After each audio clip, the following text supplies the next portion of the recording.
Assalamualaikum warahmatullahi wabarakatuh. Halo teman-teman, apa kabar semuanya? Semoga sehat selalu ya.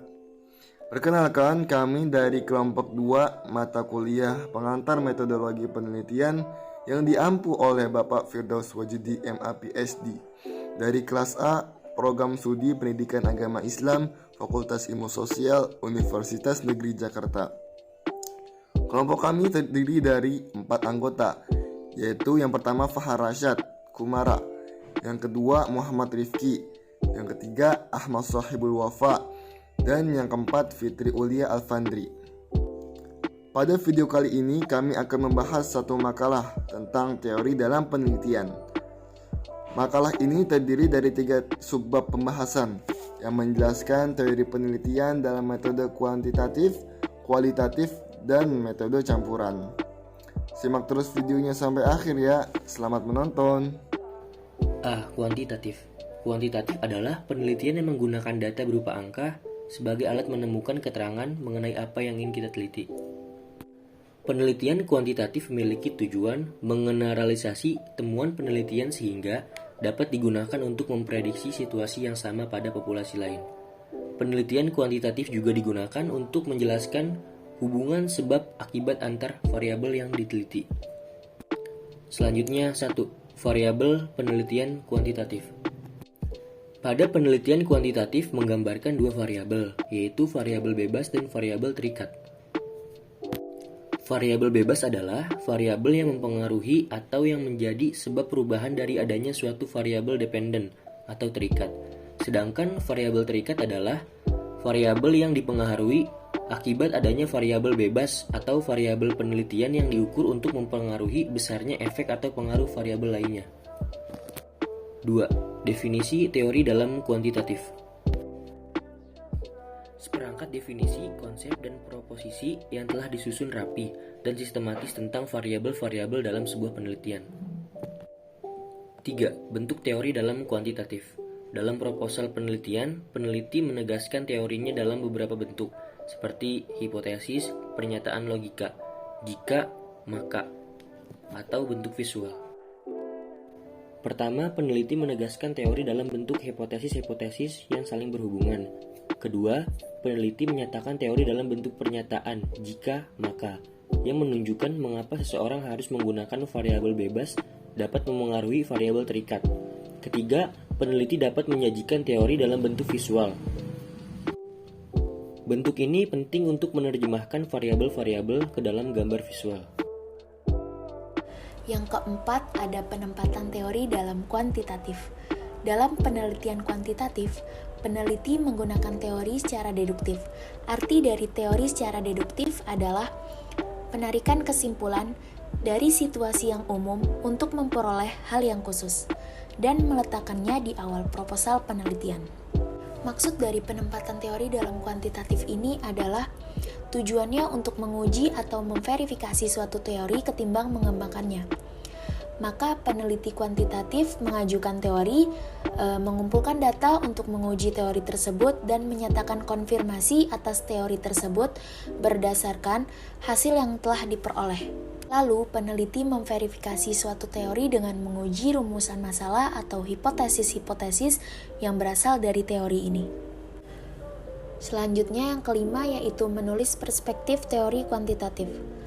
Maksud dari menulis perspektif teori kuantitatif ini bagaimana cara kita untuk mengidentifikasi suatu teori yang menjelaskan hubungan antara variabel-variabel, yaitu variabel bebas dan variabel terikat yang antara lain. Yang pertama itu, periksalah literatur yang kemungkinan membahas teori yang digunakan. Yang kedua, periksalah pula penelitian-penelitian lain yang membahas topik atau yang sangat berkaitan dengan topik yang digunakan. Yang ketiga, buatlah rumusan masalah dengan metafor pelangi agar dapat menjembatani variabel-variabel bebas dan variabel-variabel terikat.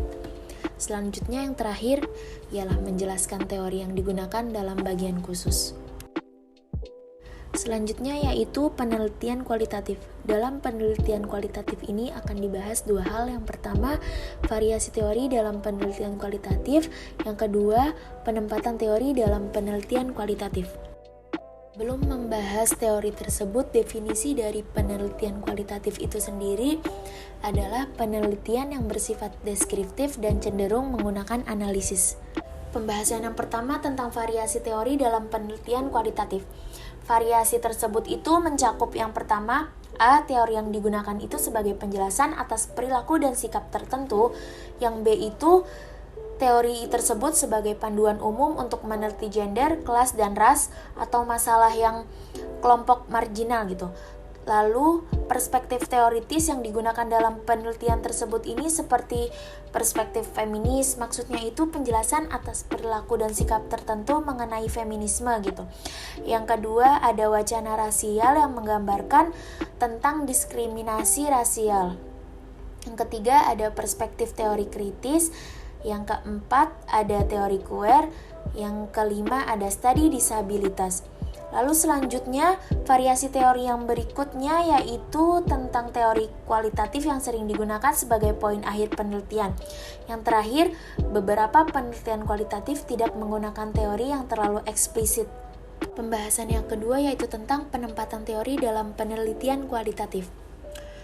Di dalam penelitian kualitatif ini muncul di awal dan dapat dimodifikasi atau disesuaikan sedemikian rupa berdasarkan pandangan dari para partisipan. Maksudnya itu membutuhkan relasi timbal balik antara data dan teori gitu.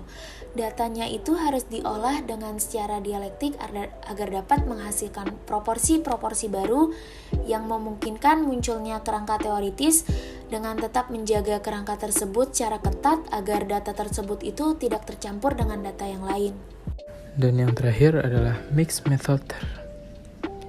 Mixed method adalah metode penelitian yang diaplikasikan bila peneliti memiliki pertanyaan yang perlu diuji dari segi outcomes dan prosesnya, serta menyangkut kombinasi antara metode kuantitatif dan kualitatif dalam satu penelitian. Pada aplikasinya, mixed method ini menggunakan dua teori. Yang pertama, teori ilmu sosial, dan yang kedua adalah teori paradigma transformatif. Teori ilmu sosial dapat menjadi kerangka kerja yang menyeluruh untuk penelitian metode campuran. Teori ilmu pengetahuan sosial dapat diambil dari berbagai teori yang dijumpai dalam ilmu sosial seperti kepemimpinan, ekonomi, ilmu politik, pemasaran, perubahan perilaku, adopsi atau difusi, atau teori-teori ilmu sosial apapun. Teori ini dapat dijadikan sebagai tinjauan pustaka, sebagai model konseptual, atau sebagai suatu teori yang membantu menerangkan apa yang berusaha ditemukan oleh peneliti. Dan yang kedua adalah penggunaan teori paradigma transformatif. Penggunaan dan akseptabilitas teori-teori transformatif dalam penelitian metode campuran semakin banyak berkembang dalam dekade terakhir ini. Dorongan ini berasal dari karya Mertens yang tidak hanya menyampaikan tujuan utama teori ini, tetapi bagaimana tujuan ini digabungkan menjadi proses penelitian umum dan metode campuran. Literatur semakin banyak digunakan dalam kerangka kerja transformatif dan penelitian metode campuran. Penelitian tentang masalah-masalah kesehatan dan penelitian tentang kelompok-kelompok yang termarginalisasi terlihat mudah menggunakan metode campuran tersebut. Sekian dari kelompok kami, kurang dan lebihnya mohon maaf.